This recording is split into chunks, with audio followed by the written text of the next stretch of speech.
Arab Saudi dilaporkan baru saja menghapus nama Palestina dari peta di buku sekolah kurikulum baru 2024.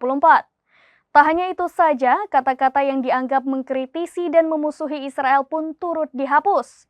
Hal ini diduga merupakan hasil dari mediasi Amerika Serikat untuk menormalisasi hubungan antara Riyadh dan Tel Aviv. Arab Saudi disebut-sebut baru saja menghapus nama Palestina dari peta di buku sekolah. Klaim ini disampaikan oleh lembaga pemikir yang berbasis di Israel dan Inggris, Impact, sebagaimana dilaporkan New Arab 29 Mei 2024 pekan lalu.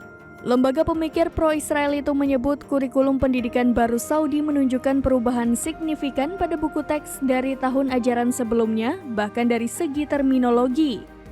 Salah satunya adalah gambar dari buku teks Studi Sosial dan Nasional 2023-2024 yang menggambarkan peta Arab Saudi dan negara-negara sekitarnya. Namun dalam gambar peta tersebut, wilayah Palestina terlihat dibiarkan tanpa nama. Hal ini tidak seperti di peta dalam buku teks kurikulum Saudi pada tahun 2022.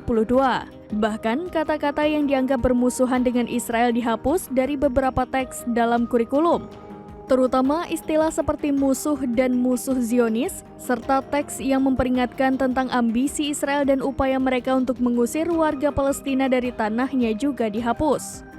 Menurut Impact, buku teks tersebut merujuk Yerusalem Timur sebagai wilayah pendudukan dan sebagai ibu kota Palestina, bukan seluruh Yerusalem. Zionisme juga tidak lagi disebut sebagai gerakan Eropa rasis, dan bahasa lain yang dianggap sangat kritis terhadap Israel pun telah diubah. Secara keseluruhan, 21 kasus sentimen anti-Israel dalam buku teks lama telah dihapus dalam kurikulum Saudi yang baru. Perubahan tersebut diduga terkait dengan pembicaraan yang dimediasi Amerika Serikat, di mana Gedung Putih berupaya menormalisasi hubungan antara Riyadh dan Tel Aviv.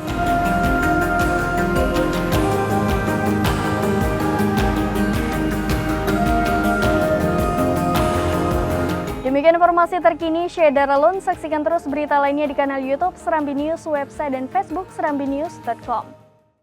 Download Tribun X sekarang, menghadirkan lokal menjadi Indonesia.